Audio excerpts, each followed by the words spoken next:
శ్రీ సాయినాథాయ నమః. శ్రీ సాయి సచ్చరిత్రము 36వ అధ్యాయం. ఇద్దరు గోవా పెద్ద మనుషులు ఔరంగాబాద్కర్ కథ. ఇద్దరు గోవా పెద్ద మనుషులు. ఒకనాడు గోవా నుండి ఇద్దరు పెద్ద మనుషులు బాబా దర్శనంకే వచ్చి బాబా పాదములకు సాష్టాంగ నమస్కరించిరి. ఇద్దరు కలిసి వచ్చినప్పటికీ బాబా వారిలో ఒకరిని 15 రూపాయలు దక్షిణ ఇమ్మనను, ఇంకొకరిని అడగకుండానే 35 రూపాయలు ఇవ్వగా అందరికీ ఆశ్చర్యం కలుగునట్లు బాబా నిరాకరించను. అక్కడున్న శ్యామ బాబాని ఇట్లా అడిగాను, ఇదేమి ఇద్దరు కలిసి వచ్చిరి, ఒకరి దక్షిణ ఆమోదించితివి, రెండో దాన్ని తిరస్కరించితివి, ఎందులకి భేదభావం? బాబా ఇట్లు జవాబిచ్చాను, శ్యామా, ఎందులకో నీకు తెలియదు. నేను ఎవరి వద్ద ఏమీను తీసుకొనను. మసీదు మాయి బాకీని కోరును. బాకీ ఉన్నవాడు చెల్లించి రుణ విమోచనము పొందును. నాకిల్లు గాని ఆస్తి గాని కుటుంబం కాని కలవా? నాకేమీ అక్కరలేదు. నేనెల్లప్పుడూ స్వతంత్రుడను. రుణము, శత్రుత్వము, హత్య చేసిన దోషము చెల్లించే తీరవలేను. దానిని తప్పించుకుని మార్గం లేదు.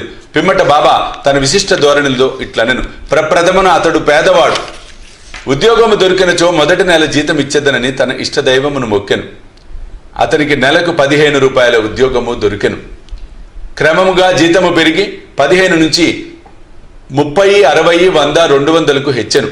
తొదకు 700కు హెచ్చెను. అతడు ఐశ్వర్యమును అనుభవించు కాలమందు తన మొక్కును మర్చెను. అతని కర్మఫలమే ఇచ్చటకు ఈడ్చుకుని వచ్చినది. ఆ మొత్తమునే నేను దక్షిణగా స్వీకరించి తిని. ఇంకొక కథ. సముద్ర తీరమున తిరుగుచుండగా ఒక పెద్ద భవనం వద్దకు వచ్చి దాని వసారపై కూర్చుంటుని. యజమాని నన్ను బాగా ఆదరించి చక్కని భోజనం పెట్టెను. బీరువా పక్కన శుభ్రమైన స్థలం చూపి అక్కడ పరుండు వన్ను. నేను అక్కడ నిద్రపోయి తిని. నేను గాఢ నిద్రలో ఉండగా ఆ మనిషి ఒక రాతి పలకను లాగి గోడకు కన్నం వేసి లోపల ప్రవేశించి నా జేబులో ఉన్న ద్రవ్యమంతయు దొంగిలించెను. నేను లేచి చూసుకొనగా 30,000 రూపాయలు పోయినవి. నేను మిగిలిన బాధపడి తిని ఏడ్చుచూ కూర్చుంటిని. పైకమంతయు నోట్ల రూపముగా ఉండెను. ఆ బ్రాహ్మణుడే దానిని దొంగిలించెను అనుకుంటుని. భోజనము నీరు రుచింపవయ్యను. వసారాపై ఒక పక్షము కాలము కూర్చుండి నాకు కలిగిన నష్టమునకు ఏడ్చుచుంటిని. పిమ్మట ఒక ఫకీర్ దారి వెంట పోచు నేను ఏడ్చుచుండుట చూసి ఎందులకు ఏడ్చుచుంటివి అని అడిగాను. నేను జరిగిన వృత్తాంతం చెప్పి తిని వారిట్లండ్రి, నేను చెప్పినట్లు చేసినచో నీ డబ్బు నీకు దొరుకును. ఒక ఫకీర్ వద్దకు వెళ్ళుము, వారి చిరునామాను నేను ఇచ్చేదను, వారి శరణు వేడుము, వారు నీపై పైకమును తిరిగి ఇప్పించెదరు. ఈలోగా నీకు ప్రియమైన ఆహారం ఏదో దానిని నీ ద్రవ్యం దొరుకునంత వరకు విసర్జించుము. నేను ఫకీర్ చెప్పినట్లు నడుచుకొందును. నా పైకం నాకు చిక్కినది. నేను వాడను విడిచి సముద్ర ఒడ్డునకు పోయి తిని. అక్కడ ఒక స్టీమర్ ఉండెను. దానిలో జనులు ఎక్కువగా ఉండుచే లోపల ప్రవేశించలేకపోయి తిని. ఒక మంచి నౌకరు నాకు తోడ్పడగా నేను లోపలికి పోయి తిని. అది ఇంకొక ఒడ్డునకు తీసుకుని పోయినది. అక్కడ రైలు బండి నెక్కి మసీదు వచ్చి తిని. కథ పూర్తి కాగానే బాబా అతిథులను భోజనమునకు కొరకు తీసుకొని పొమ్మని శ్యామకు చెప్పాను. శ్యామ వారిని ఇంటికి తీసుకుని పోయి భోజనము పెట్టాను. భోజన సమయంలో శ్యామ బాబా చెప్పిన కథ విచిత్రముగా ఉన్నదనెను. బాబా వారన్నాడు సముద్ర తీరమునకు పోయి ఉండలేదు. వారి వద్ద 30,000 రూపాయలు ఎప్పుడూ లేకుండెను. ఎన్నడూ ప్రయాణం చేయలేదు. ద్రవ్యం ఎప్పుడూ పోవుట గాని వచ్చుట గాని జరగలేదు. కావున దాని భావం తనకేదైనా తెలిసినదా అని వారిని అడిగాను. అతిథులు మనసు కరిగాను. వారు కళ్ళ తడబెట్టుకొనిరి. ఏడ్చుచూ బాబా సర్వజ్ఞుడు, అనంతుడు, పరబ్రహ్మ స్వరూపుడే అని నుడివిరి. బాబా చెప్పిన కథ మా గుర్చియే. వారు చెప్పినదంతయు మా విషయమే. వారికి ఎట్లు తెలుసనో అన్నది గొప్ప చిత్రము. భోజనమైన తరువాత పూర్తి వివరములను చెప్పేదము అనిది. భోజనమైన పిమ్మట తాంబూలం వేసుకొనుచు అతిథులు వారి కథలను చెప్పదొడంగిరి. అందులో ఒకరిట్లు చెప్పిరి, లోయలో ఉన్న ఊరు మా స్వగ్రామము. జీవనోపాధికై నేను ఉద్యోగం సంపాదించుటకు గోవా వెళ్ళి తిని. నాకు ఉద్యోగం లభించినచో నా మొదటి నెల జీతం ఇచ్చేదనని దత్తదేవుణ్ణి మొక్కుకొంటిని. వారి దయవల్ల నాకు 15 రూపాయల ఉద్యోగం వచ్చాను. నాకు క్రమంగా జీతము బాబా చెప్పిన ప్రకారము 700 వరకు హెచ్చినది. నా మొక్కును నేను మరచితిని. దానిని బాబా ఈ విధంగా జ్ఞప్తికి తెచ్చి నా వద్ద 15 రూపాయలు తీసుకొనిరి. అది దక్షిణ కాదు, పాత బాకీ తీర్చుకొనక మరచిన మొక్కును చెల్లించుట. బాబా ఎన్నడూ డబ్బు భిక్షమెత్తలేదు. సరికదా తమ భక్తులు కూడా భిక్షమెత్తుటకు ఒప్పుకోలేదు. వారి ధనము ప్రమాదకారిగాను పరమమును సాధించుటకు అడ్డుగాను భావించేవారు. భక్తులు దాని చేతులలో చిక్కకుండా కాపాడేవారు. ఈ విషయమున భక్త మహర్షాపతి ఒక నిదర్శనం. ఆయన మిక్కిలి పేదవాడు. అతనికి భోజన వసతి కూడా జరుగుబాటు లేకుండెను. ఆయనను అతడు ద్రవ్యం సంపాదించుటకు బాబా అనుమతించలేదు. దక్షిణలో నుండి కూడా ఏమీ లేదు. ఒకనాడు ఉదారవర్తకుడైన హంసరాజ్ అను బాబా భక్తుడు చాలా ద్రవ్యమును బాబా సుముఖమున మహర్షాపతికి ఇచ్చాను.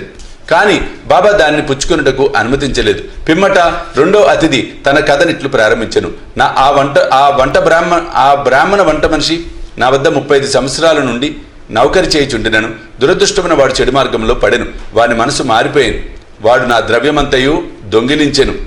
రాతి పలకను తొలగించి ధనము దాచిన భోషానమున్న గదిలో రూపాయల కరెన్సీని దొంగిలించి పారిపోయాను. బాబా సరిగా మొత్తమునే ఎట్లు చెప్పగలిగినో నాకు తెలియదు. రాత్రింబవళ్ళు ఏడ్చుతూ కూర్చుంటిని. నా ప్రయత్నములన్నీ విఫలమైనవి. ఒక పక్షం వరకు చాలా ఆరాటపడితిని. విచారగ్రస్తుడనే దుఃఖంతో అరుగుపై కూర్చొని ఉండగా ఒక ఫకీర్ నా వద్దకు వచ్చి కారణం తెలుసుకొనిను. నేను వివరములన్నీ తెలిపి తిని. అతడు షిరిడి సాయి అను ఔలియా ఉన్నారు, వారికి మొక్కుము, నీకు ప్రియమైన ఆహారమును విడువుము, నీ మనసులో వారి దర్శనం చేయ వరకు నీకు ప్రియమైన ఆహారం తిననని మొక్కుకొనుము అనెను. నేను అటలే, బాబా నా ద్రవ్యము దొరికిన పిమ్మట నేను అన్నము తినదను అని మొక్కుకొంటిని. దీని తర్వాత 15 దినములు గడిచెను. బ్రాహ్మణుడు తనంతట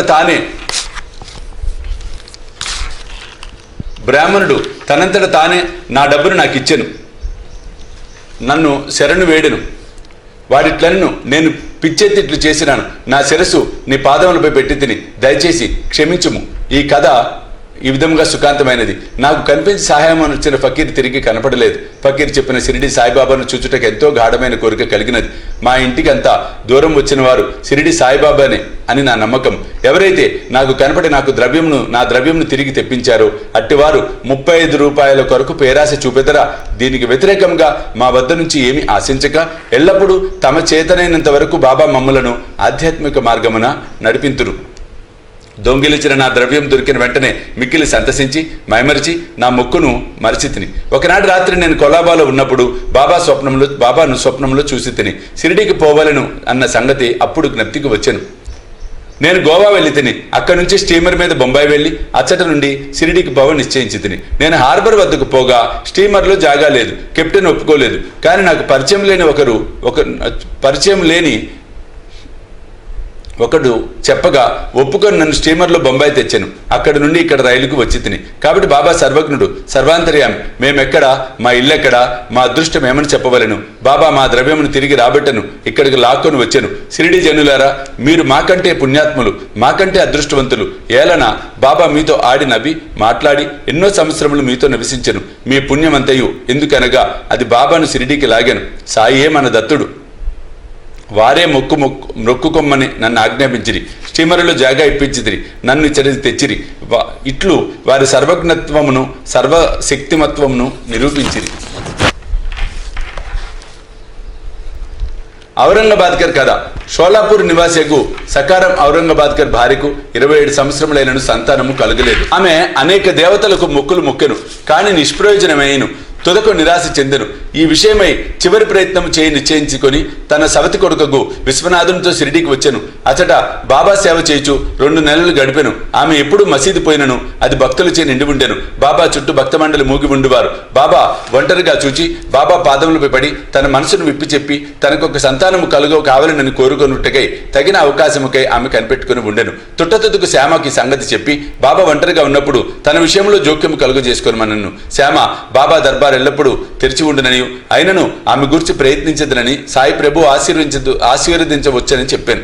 బాబా భోజన సమయమున మసీదు వాకిల్లో కొబ్బరికాయ అగరబత్తులతో సిద్ధంగా ఉండమని, తాను సైగ చేయగానే మసీదు పైకి రావేలను అని చెప్పాను. ఒకనాడు శ్యామ మధ్యాహ్నం భోజనానంతరము బాబా చేతులు తువాలతో తుడుచుచుండగా బాబా శ్యామ బుగ్గ గిల్లెను. శ్యామ కోపగించి, దేవా, నా బుగ్గను గిల్లుట నీకు తగునా? మా బుగ్గలు గిల్లునట్టి పెంకి దేవుడు మాకు అక్కర్లేదు. మేము నీపై ఆధారపడి ఉన్నామా? ఇదేనా మన సాన్నిహిత్య ఫలితం అనను. బాబా ఇట్లనను, శ్యామ, 72 జన్మల నుంచి నీవు నాతో ఉన్నప్పటికీ నేను నిన్ను గిల్లలేదు. ఇన్నాళ్లకు గిల్లగా నీకు కోపము వచ్చుచున్నది. శ్యామ ఇట్లనను, ఎల్లప్పుడూ ముద్దులు మిఠాయిలు ఇచ్చు దైవము మాకు కావలను. మీ నుండి మాకు గౌరవం గాని, స్వర్గం గాని, విమానం గాని అవసరం లేదు. మీ పాదములందు నమ్మకం మాకెప్పుడు ఉండును గాక. బాబా ఇట్లనను, అవును, నేను వచ్చినది అందుకే. ఇన్నాళ్ళ నుంచి మీకు భోజనము పెట్టి పోషించుచుంటుంది. నీ యందు నాకు ప్రేమానురాగములు ఉన్నవి. అట్లనుచు బాబా పైకి వెళ్లి తన గెద్దపై కూర్చొనెను. శ్యామ ఆమెను సైగ చేసి రమ్మనెను. ఆమె మసీదు పైకి వచ్చి బాబాకు నమస్కరించి కొబ్బరికాయ అగరబత్తులు ఇచ్చాను. బాబా ఆ టెంకాయను ఆడించెను. అది ఎండుది కనుక లోపల కుడుక ఆడుచూ శబ్దము వచ్చుచుండెను. శ్యామా, ఇది గుండ్రముగా లోపల తిరుగుచున్నదయ్యా, అది ఏమనుచున్నదో విను. శ్యామ వెంటనే అనను, ఆమె తన గర్భమునందు ఒక బిడ్డ అటులలే ఆడవలనని వేడుచున్నది, కాని టెంకాయను ఆశీర్వదించి ఇవ్వు. టెంకాయ బిడ్డను ప్రసాదించునా, అట్లా అనుకొనుటకు ప్రజలెంత అమాయకులు అనెను బాబా. శ్యామ అనెను, నీ మాటల మహిమయు ఆశీర్వాద ప్రభావమును నాకు తెలియను. నీ ఆశీర్వాదమే ఆమెకు బిడ్డల పరంపరను ప్రసాదించును. నీవు మాటలచే కాలయాపన చేయుచు ఆశీర్వాదమును ఇవ్వకున్నావు. ఆ సంవాదము కొంతసేపు జరిగెను.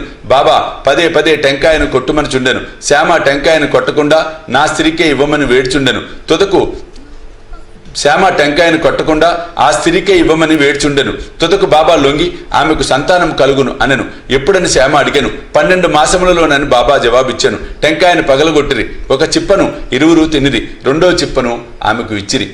అప్పుడు శ్యామ ఆ స్త్రీ వైపు తిరిగి, అమ్మా, నీవు నా మాటలకు సాక్షివి. 12 మాసములలో సంతానము కలుగనిచో ఈ దేవుని తలపై ఒక టెంకాయ కొట్టి మసీదు నుండి తరిమి వేసేదను. ఇందుకు తప్పినచో నేను మాధవుడను కాను, మీరు దీనిని చూచెదరుగాక అనెను. ఆమె 1 సంవత్సరములో కొడుకును కనెను. 5 మాసములలో కొడుకును మసీదుకు తీసుకుని వచ్చి భార్యాభర్తలు బాబా పాదములపై పడిరి. కృతజ్ఞుడుగు తండ్రి 500 రూపాయలు ఇచ్చాను. బాబా గుర్రము శ్యామకర్ణకు ఈ ధనముతో శాల కట్టించెను. 36వ అధ్యాయం సంపూర్ణము. సద్గురు శ్రీ సాయినాథ అర్పణమస్తు.